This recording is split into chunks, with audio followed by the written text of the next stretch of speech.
Okay, I think we're going to go ahead and start the program. Welcome, everybody. I'm Charity Council, the Executive Director of the Association of Midwest Museums. Thank you for joining us today for our 2023 Distinguished Career Award virtual event. Before we begin the program, I invite our board representative, Carmen Hillenberg, to offer a lien acknowledgement. Carmen?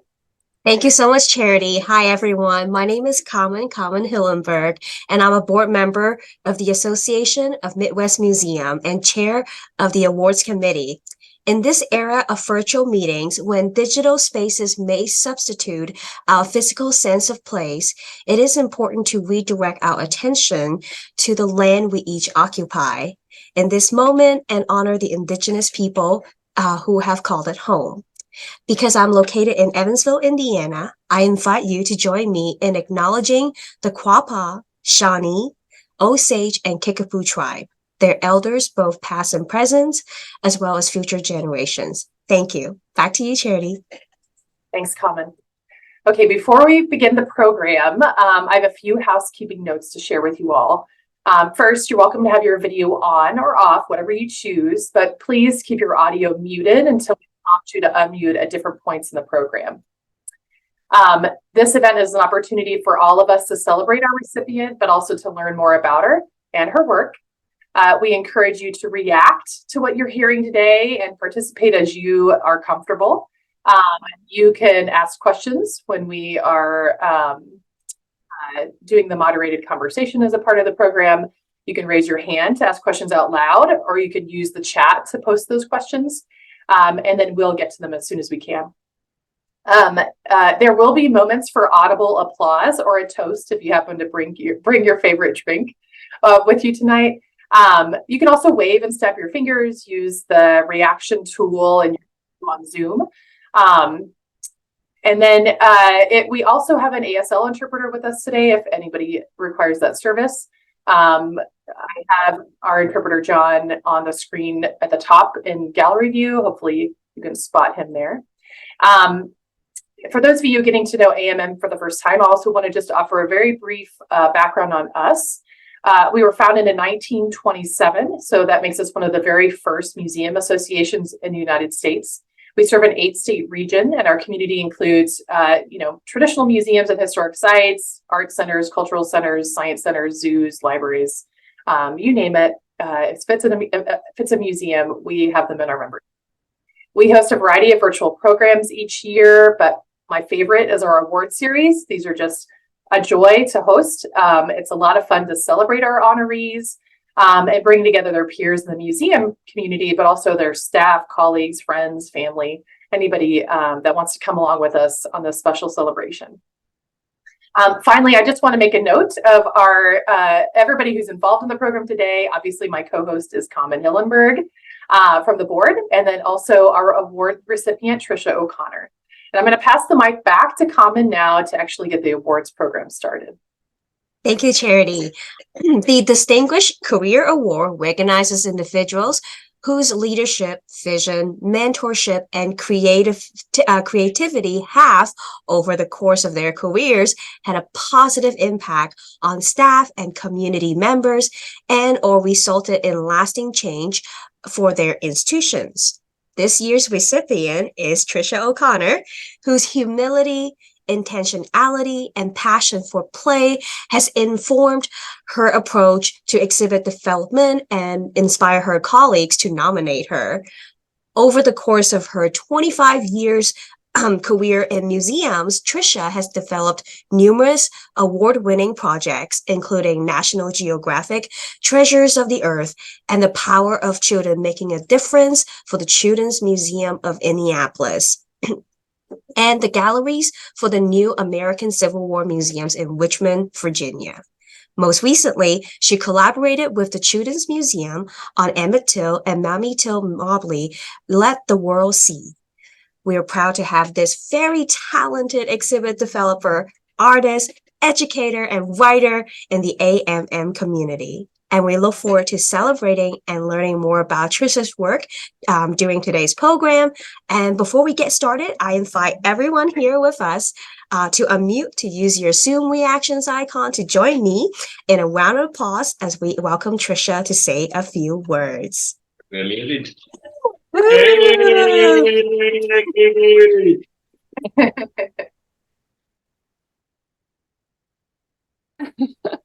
Thank you so much. I'm continue to be honored. Thank you to Common and the AMM Awards Committee for not only recognizing me and my 25 years of work in museums, but also for recognizing exhibit developers whose work is often behind the scenes. And so I appreciate you bringing us to the forefront. I was nominated by Charity Counts and John Goodson, who are two amazing colleagues, a few of the many that I worked with. And I'm here on the shoulders and linked arms, and it's going to make me cry, of so many teammates across the country. I've worked with so many different people and mentors. I see Judy here, and Kathy Donnelly was a great mentor for me, and just everyone that I've gotten to work with has been amazing. I worked at the Idle, the Children's Museum. I worked for Kramer Design, Connor Prairie, Solid Light, the Indiana State Museum, and it's just been amazing. And thanks to everyone who's here today, my colleagues, my husband, my family and friends, and I appreciate seeing your faces. And I did, Charity says I bribed people by telling them it was the cocktail hour and to bring their bevy of choice, but I encourage you, if you would like, to raise a toast. Thank you for being here. Tricia, woo! To all of you. Tricia, hey, I just want to make a note and say that I don't often nominate people for these kinds of things, but I feel like you're somebody that, you said it in your remarks there, that needs to be seen. You know, I think you're right that exhibit development work is not always the work that is celebrated. You know, people enjoy the end product and they see the physical thing, and we think about designers, and we see a lot of designers and architects and everybody get recognized all the time, but not exhibit developers as much. So it's always fun to celebrate people in your role at organizations. But as a good friend of mine and a collaborator in art and play, I'm just so happy that the committee chose you and that we get to celebrate today. I want to let everybody know what Tricia and I decided was going to be the most fun and interesting for everybody today, was to just have a conversation that you could be a part of. So I've got questions for Tricia. We're going to kind of take a look back at her career, and then also talk a bit about some things she's passionate about. Some of it is her recent work. Some of it is about play. And then we will fold in any questions that you have along the way. So feel free to use the chat and post questions or raise your hand, and I'll keep an eye out and call on you as we go. I also see that Common made a comment about Proud Museum Person shirts. Tricia and I happen to both wear ours today in Christmas colors, surprisingly. Anyway, didn't plan it, but it's fun to see that we're on the same page. All right, Tricia, let's start this conversation. Okay. So I wanted to start with your career history, and you've been, doing all kinds of stuff in the museum world, but you didn't start in museums. So let's go back. Like, how did you find your way to museum work? Yeah, so I had an interesting route to museums, but everything I did prepared me for museums. And so I studied art history and literature at St. Mary's College in a major called Humanistic Studies. I don't know if any of my humanistic studies people are here, but it taught me two really important skills: how to distill complex information into a few sentences, and how to make connections across disciplines. I started my work career in desktop publishing, writing and editing and doing layout. So I honed my writing and design skills. I taught school, middle school, I survived. But I learned there how to connect and engage your audience with your topic. And so all those things came together for me in museums when I found my way. And what I love about what I do, I'm not an expert in any topic that I'm working on, but I'm an audience advocate. And so when I'm involved in a project and I'm listening with the ears of whoever our audience is and what I know about them and what they've told me, and just a little tiny story about that. So when I was working at Solid Light, we worked on a planetarium, and early on we were doing, I don't remember what they call this process, but we go to kind of brainstorm with the client. And they were talking about these meteorites and helping people connect with them. And someone on their planetarium staff said, well, that dust on top of your fridge, that's space dust. And my little audience ears went up, and I said, oh, wait a minute. I said, that stuff on top of my fridge is space dust? He goes, well, yeah, probably. And I knew then that we had not only a connection for audiences, but also it really helped me as a homemaker. I mean, how can I combat intergalactic space dust in my house? But anyway, it helped us. It's kind of listening with an audience's ears. I love that. Also, I'm staring around my office now going, oh, space dust is everywhere. Yeah. So don't be sad. You can't combat intergalactic space dust. It's just not possible. You can't. There's just no, I'm just going to tell my husband now. Okay. So my next question for you, as we think about you moving into museum work. Okay. So what is one project that you got to work on where you felt like you really got to stretch your skills and be innovative? So, I mean, every single project I've worked on, I've stretched my skills, but a recent one that I worked on was adding the story of Malala Yousafzai to the Power of Children Gallery. The Children's Museum brought me back, and what you're seeing on the screen is an image of the sound and light show that takes place in a recreation of her home. And I lost my notes, so I'm going to pull up my notes here. So I worked with a great team at the Children's Museum, some who had worked on the project before. But what really stretched my skills was what you're seeing here. I had directed the scripts that are there are other sound and light shows in this gallery.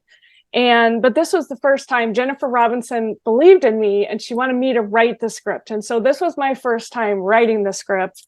And I kind of wrote it with the hero's journey in mind, which is pretty easy because, well, Malala is a hero, and she's also a powerful speaker and writer. So I was able to use a lot of her words. And we really wanted to stretch the experience beyond what we'd done in the other galleries. And so we wanted a really immersive feel. We wanted this golden light. Natalie on the team kept talking about the gift of the goddess, the gift of the goddess. And so one of the things that we did, I love to pull from things outside. And we made a mood board of, before we finished this part of the script, we made a mood board, and we looked at the cabinet of Dr. Caligari and the Deathly Hallows of Harry Potter. And I think I have a slide of that mood board, Charity, just briefly, and then we can move on. But these are just some of the moods that we picked up. The lighting from Craig Wetley, the Lion King lighting. Anyway, so all this that we did was great. Tricia, I love that you mentioned that you felt sort of entrusted to do something you hadn't done before at the Children's Museum. And, I just want to make a note that it takes great leadership to recognize when you don't have to do everything and you can trust the people that to do it. But that can be daunting too. So were you nervous when you were asked to write the script? Like, what scared you about it if you were? Oh, yeah. So I was nervous. I hadn't done that before. And my husband has written lots of scripts. So I, I leaned on him a lot to do that. But how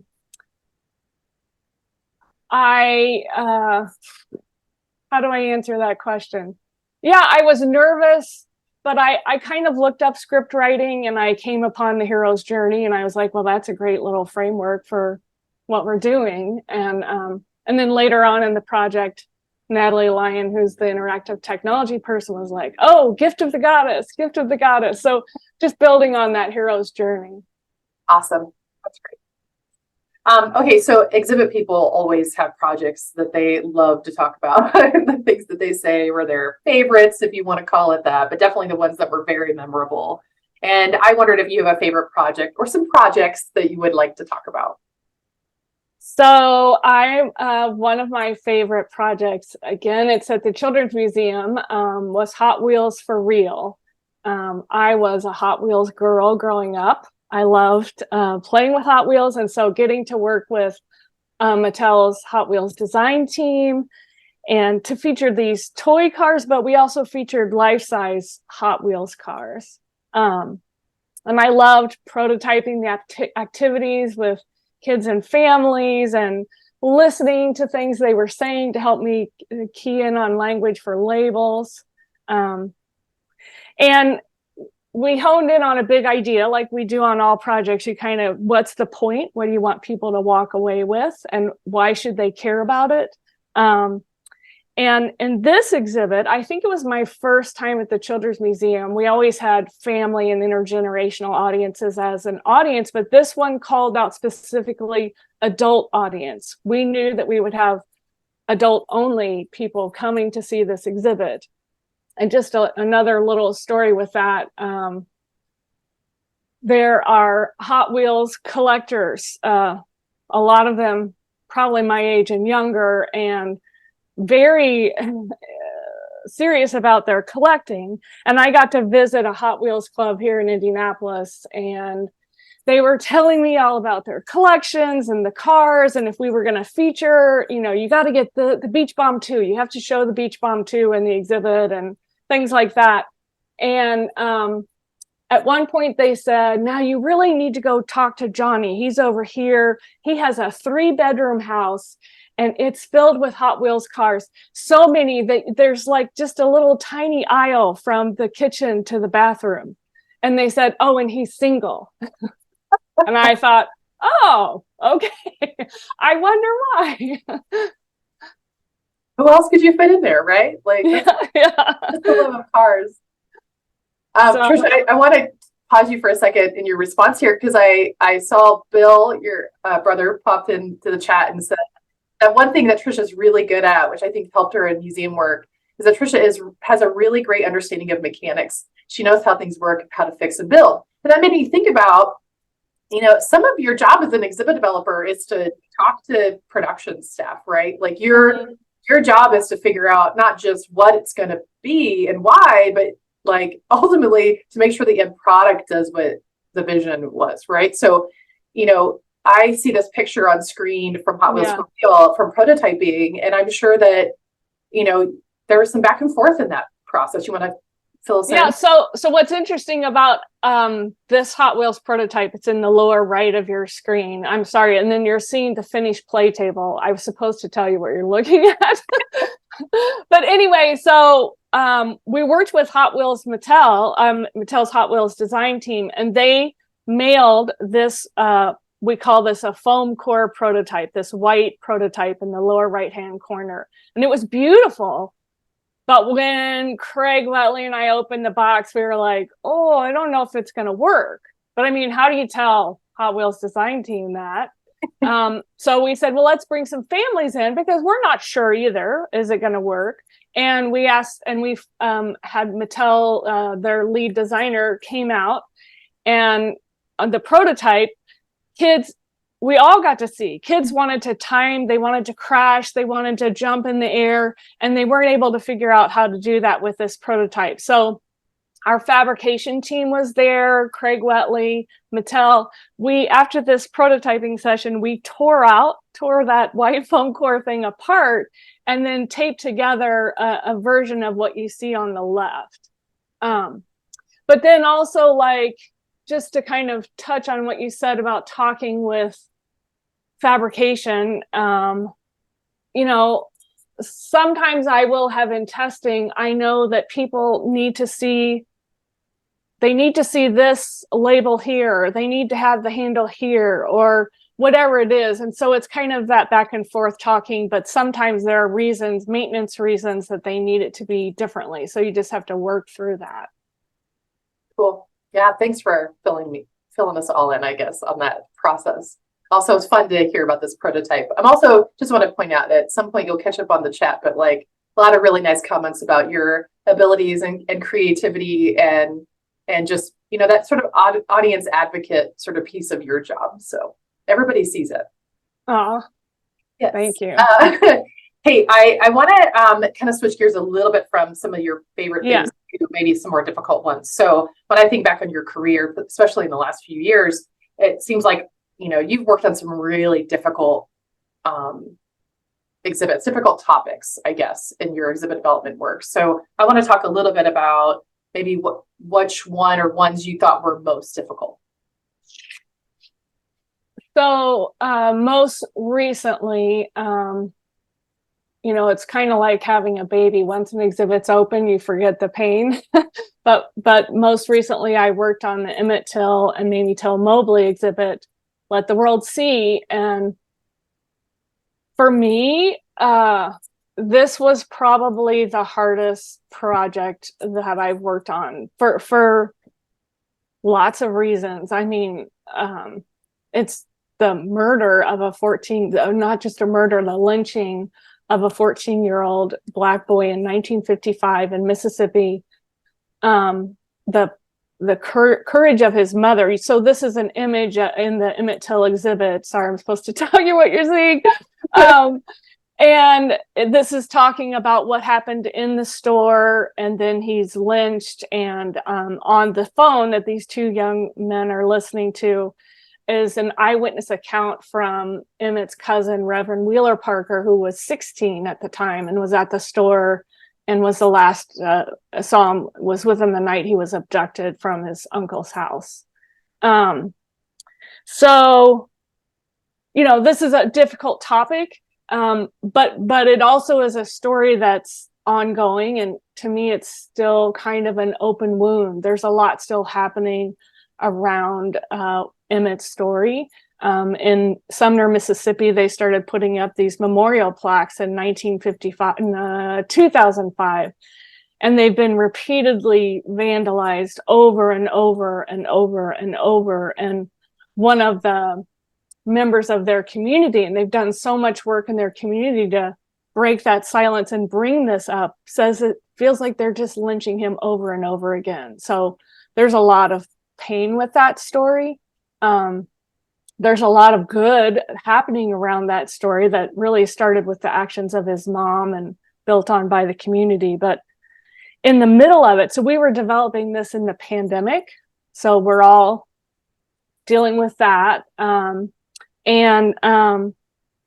Then this was about 3 years in the making, and in the middle of it, we had the horrific murder of George Floyd, and that was all tied to this story. And Emmett's name came up a lot in a lot of the Black Lives Matter protests, and there was just so much changing. And I've never rewritten labels so many times, but we all wanted to get the story right, and we knew we had to get the story right. And we all held our breath the weekend it opened because we weren't sure. Did we do it justice? Did we tell the story accurately? Is Reverend Wheeler, who because of the pandemic hadn't seen anything, we'd all been talking on the phone. And after that first weekend, the Parkers were pleased, our partners were pleased, and the audience, the visitors, we just had a positive response from the very first weekend. And I've thought a lot about why this exhibit was so hard. And I think part of it was the pandemic, and I had to live and hold this story for 3 years. And to be a good exhibit developer, I think you need to be a good researcher, a good listener, and you need to be empathetic. And I felt that story for 3 years. So. Yeah, Tricia, I know we've talked about this before. We've had many a lunch in the last few years where, just the weight of it was a lot. And I'm sure it's exciting to have seen it take off and that people have accepted it, and just, major kudos to you and the whole team for. Yeah, to the team. I do think that it wasn't just, I'm sure that I'm not the only one on the team who would say this took an emotional toll. Yeah. Yeah. Well, I think we have a couple people from the Children's Museum on, so I just want to give a shout out to the whole staff of the Children's Museum for this project. I think that the tour is coming to a close soon, if it hasn't already. So, congratulations on making this happen and seeing it through to the end, and I'm sure having a great impact, all over the country. Awesome. Now, Tricia, you've worked on other serious projects, other, difficult, complex subject matter, the Emmett Till exhibit, The Power of Children, and the American Civil War Museum. So let's talk a little bit about, maybe where you begin on the process, for these types of projects. Like, where do you even start? Yeah, so I know we have limited time, so I'm going to kind of condense this, but you start by meeting the key people, building those relationships. So like with Malala, we got to work with Malala and her dad and her mom and family. With Emmett Till, we worked with his cousin, Reverend Wheeler, and the Emmett Till Interpretive Center partners. With the American Civil War Museum, we worked with Christy Coleman and lead curator Catherine Wright and the museum team. And then you're doing a lot of research, but you're kind of doing it all around what we call that big idea. What's the point? But I do want to say that especially on tough exhibits like this, where I turn first is kids' books. Because children's books, authors of children's books have already found some simple, condensed ways to tell this story, and it gives me some ideas. And sometimes there are, I know with the Civil War, there were some illustrations of things that we used. So there were just lots of ideas that I gained from kids' books. And it's usually about the level of language that's appropriate for audiences, especially audiences who are standing and moving around a space. So usually fourth to sixth grade language level is best for most audiences. Awesome. Well, I imagine that when you work on projects like this, you learn something about yourself as an exhibit developer, but also like just things that make you better at your job. So like, what are some maybe skills you picked up as you've worked on these projects? So one thing with the Emmett Till project, and this is a new revelation for me, someone said in one of our focus groups that the language had better be racially inclusive. And I didn't quite know what that meant at the time, because I thought I was being inclusive. But I didn't realize I was kind of writing with a white lens. And Dina Bailey with Mountaintop Visions, she used to work at the Underground Railroad Center, and she came in and helped me see this story more broadly. And she commented on my labels and really just helped me tweak things so that it was more inclusive. And to me, there's always a broader, more inclusive story that you can tell, but a lot of times you have to dig harder to find it. So with the Civil War, we were telling stories not just of Union and Confederate, but civilians, kids, free free Blacks, enslaved Blacks. So we were telling all those stories in one exhibit, and we had to dig for those stories. And I worked on a Kentucky basketball exhibit. And when I came onto the project, they had a lot of stories about these teams in the like mid 1900s, and they were all white. And I was like, well, what about Black teams? Because the schools were segregated. And they're like, well, there aren't any stories. And I was like, well, I think there's stories. We're just going to have to dig a lot harder. And we did. And just credit to great researchers like Robbie Ray. I don't know if she's here, but finding a good researcher who can help you find the images and dig up information. And I know Judy Rand will agree with this. First of all, Judy has been a great mentor for me. She's like the label guru, and the fact that she gives me any time is just amazing to me. But you want to find and rely on a good editor, someone who can really help tweak your language. And for me, some of those people have been Leslie Pennington, who was at Solid Light, and then Ann Robinson at the Children's Museum. Just people who can really help your label sing. And last, I forgot, you have to build in time for play. That's the biggest thing. And for me, like with Emmett Till, I was working at home alone then. Well, my husband was there, but I did art, and for me, art is play, and so I had to balance what I was doing by playing.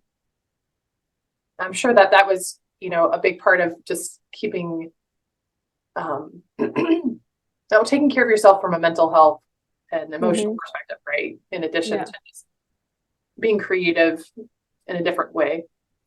Well, I'm glad you brought up play, because I do want to talk about that. I also noticed somebody mentioned in the chat that you majored in fun, which I would totally agree. So we're on the same page about it. But basically, I know you're passionate about play, and I want to make sure we spend a little bit of time talking about why that is and all of that. So first, I want to say that I know that a lot of folks listening in today may not, when I say play, they might just picture kids, right? But we're talking about something much bigger than that. It's not just about kids and things kids do and can play with in an exhibit in a museum or whatever. You've done more than that. You made the process of exhibit development fun and playful. And so I want to talk about first, like how this shows up in your process, besides like what you do to take care of yourself, right? Yeah. And art making and everything. What happens in the process? So one of the things that, that's a big question, but there are lots of things that I've done to help make exhibit development fun for me. And I think it's been fun for teams.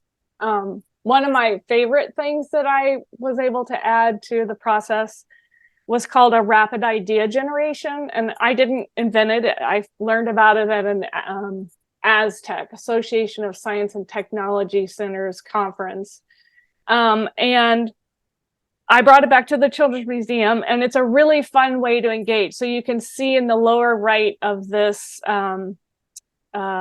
slide, this is a bunch of staff. They're working in small teams, and they have 3D materials. There's some foam, there's tape, there's construction paper, and they have about 20 minutes to develop a 3D solution to whatever the challenge is for that day. And I think this particular image, we were discussing how to make a tunnel experience that was in a different part of this gallery. But we held a rapid idea generation for these terracotta warrior 3D puzzles that you see on the left, of families putting one together in the actual exhibit. And we came up with that solution in this, using this rapid idea generation. And so you get a solution, and it's usually a lot of fun. There's usually a lot of laughs, but it's also, you've got everyone at the table. So there's fabrication, there's design, there's project managers, and then there are people that I call wild cards. So they might be someone who's on the front lines or someone who's seeing visitors every day. And a lot of times they have a very interesting and creative outlook on visitors. Well, I realize, people may not see it, but I see the cameo I'm making on the slide and that treasures rig in the bottom right. And I seem to recall, like, when we did that, what was really fun about it was that everybody kind of set aside their role, right? And we all just got to be creative and have fun in that process. It wasn't like, oh, you're the designer in this group, so you design the thing, right? Like, we all sat down and we got to brainstorm and have fun. You really kind of opened us up to possibilities, right? Yeah, and there were challenges with this going into it, and so this way everybody was part of the solution. Right. And the fact that you invited people who weren't even in exhibits, right? Like that was part of the fun too. Ideas can come from anywhere, which I think that's, when we talk about centering play, that's a big piece of this, right? It's like this idea that we all, like, play at its heart is about you just kind of diving into something unstructured, right. And like, you gave us some structure, but we really got to do whatever we wanted in those groups and then refine that. And I think that was a lot of fun for us to play. Yeah. And, doing brainstorms, starting off a brainstorm with something fun, just to help get juices flowing. So, well, let's talk about that. So I know you like to use icebreakers and brainstorming, and we've had some fun things that we worked on together, but I'm sure you've done a lot more. You want to share a couple stories? Yeah. So one of my favorite brainstorm icebreakers, again, this was stepping into something I didn't think I could do. I had to lead a brainstorm with the Nickelodeon creative team. So little old exhibit development me is leading this brainstorm. And we didn't really all know each other yet. We had just arrived the day before we get to the thing. And this was about a show called Backyardigans, where it was about kids and imaginary play. And so I started off the brainstorm. I had a towel, and I had everyone go around the table and say what they would turn the towel into. And as I was explaining the little, this is what we're going to do, I pulled out this towel, and the VP of Nickelodeon Entertainment was like, wait, is that a towel from our hotel? Like, we had stayed at their hotel. I was like, yeah, I swear I'm going to return it. But and sometimes, brainstorms, I've held brainstorms where I've led people in visualizations. I have everyone close their eyes and imagine going to the exhibit we're going to create. So there's all kinds of different ways to help people get into a different state so that we can create something amazing together. I love that. And, I just want to add to your story about that Nickelodeon visit, because you brought up this visualization exercise. And I distinctly remember, it's really hard for grownups to accept doing this first, right? Because we have all these inhibitions. There are things inside us that make us not want to embarrass ourselves. And Tricia was in this room with a creative team and our team members, and asking us all to close our eyes and do all these things. And I remember the creative director like looking at her suspiciously and saying, is she okay? Like, was everything okay? And they got into it. And I think you really got everybody to open their minds and to have a lot of fun then. And then the time just went so fast as a result. Yeah, it did. And we came away with a workable plan, I think, in a couple hours. Yep. So. Well, I just think that's such a great sign that, people should be doing that. It's a lot of fun to do. And so, like I've already said it, you've thought about this not just for kids, but for grownups in your process. But I think that we as grownups, like I said, struggle a little bit with this sometimes. And I know that you have been in a lot of conversations recently thinking about young adults today and, this next generation of people coming into the workforce, maybe into the museums. And there's a struggle, and there are a variety of reasons for that. But I just want to kind of touch on this because I know you're passionate about it. What is going on? Like, tell us what you're seeing and hearing about, first of all, and then we'll talk about how play plays a part. So to just back up a little bit on that. So when we were living in Ohio, I ran a play program for kids, and I think Melissa's on here, and we were trained as play workers and how to use what we call loose parts, kind of like we did with the rapid idea generation, but we had cardboard and all kinds of things, and we supported kids in play. And on the lower left, you can see one of our play events. And, you know, this kind of play for kids has declined significantly since about the 1960s. And it's having a very negative effect, not just on kids who are now mostly playing in adult designed, adult directed activities, but a lot of the kids from these studies, when they're talking about the decline of play and it's leading to mental health issues for kids and teens, they're now in the workforce.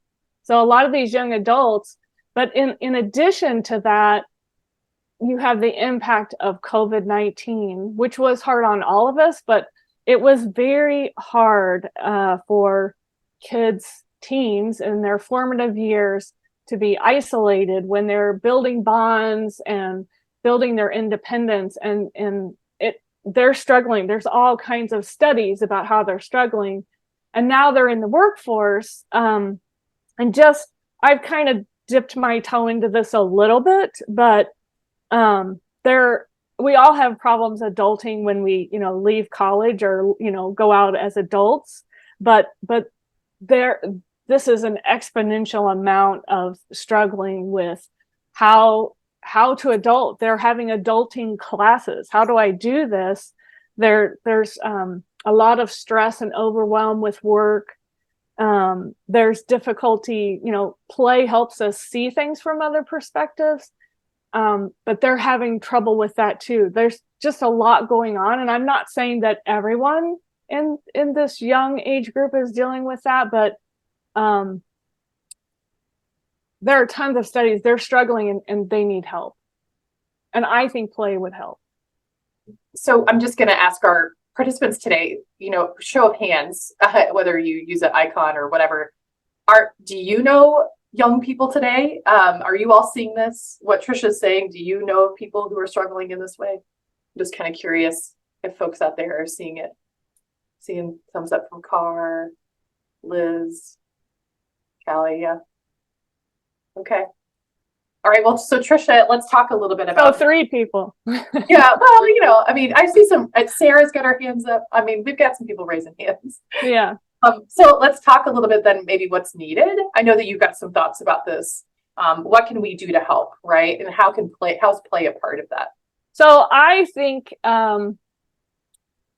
that play in the workforce, play for adults, play for teammates is really important. Newsweek did a whole magazine on play it's about adults, not really about kids. About how important it is. And I think that play, especially across generations, because some of us grew up very differently. And so play builds bonds. It helps us laugh. It helps build those bonds and that sense of belonging. It's not going to solve all of it, but I think it's part of the solution. So you have this slide here you put together for this. Tell us what's going on here. Okay, so I didn't develop this event. I think Sarah Cole and I know Kathy Hamaker, who's on the right. So we held an office Olympics as when Sarah Cole was leaving the Children's Museum, and I can't remember what this particular event was in the Olympics. Do you remember, Charity? But it was kind of a luge, wasn't it? Right. It was the office chair luge. So we were office chair luge. And yeah, so we just had so much fun. It was just letting off steam. I think it was maybe an hour and a half. Mm-hmm. So it didn't take a lot of time out of the day. But I think there are also even small ways to do play, to build play into the beginning of a meeting, like those icebreakers I did. Just something that helps lighten the mood a little bit. And then there are more intense kinds of plays like this. Well, and I feel like my recollection is that this obviously was inspired by the TV show The Office, because they did the Olympics. But we'd also spent I don't know, months watching episodes of The Office, kind of like having our own lunchtime group that would just get together and just laugh and watch silly things. And this kind of, spun off of that. So it started there, right? It wasn't like we were having fun in different ways to break up our day. And then this is a big event. Like, not everybody can make time for this, but this is, this is great. But I'm glad you brought up the lunch and learns, because that was so fun to me, because there were multiple generations. I was on the later end of the generations, but a lot of people in these little lunch things, they would pull up funny videos on YouTube or different memes that I wasn't seeing, but it really helped us all laugh. But it also helped me see things that were happening that I wasn't aware of. I didn't even know that the Office Olympics thing we did was from The Office, because I never watched it. I just now learned that. Yeah. Well, Tricia, this has been so much fun and kind of a trip down memory lane. I've seen a few comments, even from other children's museum folks, that this is like, it's been fun to kind of revisit these. I know that you've got tips for exhibit developers up and coming, and we can always share them in the chat, but I'm going to throw them on screen really fast as our kind of wrap on this conversation before we close out our event today. So let me pull those up, and then you can walk us through kind of what you were thinking here with these. Oh, okay. Well, I already said this about digging deep. There's always a more inclusive story. Listen to your audience, to your communities, to your team, and lean in. I know Sheryl Sandberg uses that, and I don't know what her meaning is, but mine is lean into your team and your frontline. Everybody has, that's where I think you get to the goal when you work together. Play a little, play a lot. I love to think outside the box, look to other disciplines. What can we learn from that? Support your team, lift people up. I feel like I probably could have done more of that with Emmett Till. I love to prototype things. I think I learned so much from audiences when I prototype interactives, the exhibit flow, my labels. And then I learned a lot of my label tips from Judy Rand about keeping things short and conversational. And Kathy Donnelly also was gold in teaching me so much about exhibit development. So awesome. Those are great tips to pass along. Thank you so much for sharing. I just want to, we need to wrap up here. I want to make sure that we invite comment. If you have any final thoughts as we start to close up here, now that you've gotten to hear more about Tricia, as a member of the awards committee, what are you thinking? I am just so blown away. I mean, I know that most people probably on the Zoom are already aware of how talented you are, but through this conversation, I think your work is just, amazing. And I feel like you need to develop some sort of even more workshop for us so that we get to learn more from you. And more importantly, I think I just really appreciate, I think Tricia's approach is more holistic in a way, right? It's not just so much like, pen on paper, but you're seeing from every different directions. You consider the people, you consider the audience, and you consider your team and your audience, and beyond, and which is I think sometimes is like an ideal that people always want to, but then they may never get to it, but you have achieved it and achieve it beyond the norm. And so for that, I really appreciate seeing it. And so I look forward to continue to see the work that you produce, and thank you. And again, I mean, very well deserving. Thank you again. And on that note, let's all unmute one more time for an applause for Tricia, and hoot and holler, whatever you want. Make some noise. Okay, Tricia. Thank you. Thank you all for joining us today. I hope you found some joy and inspiration from Tricia's, story and this conversation, and hope that many of you can join us next week for our last awards event for the Best Practices Award. But next time you see Tricia, give her a hug. Who knows what she's working on? And thanks, everybody. I hope you have a great rest of your week and weekend. And we'll see you later. Thank you. Thank you so much. Bye.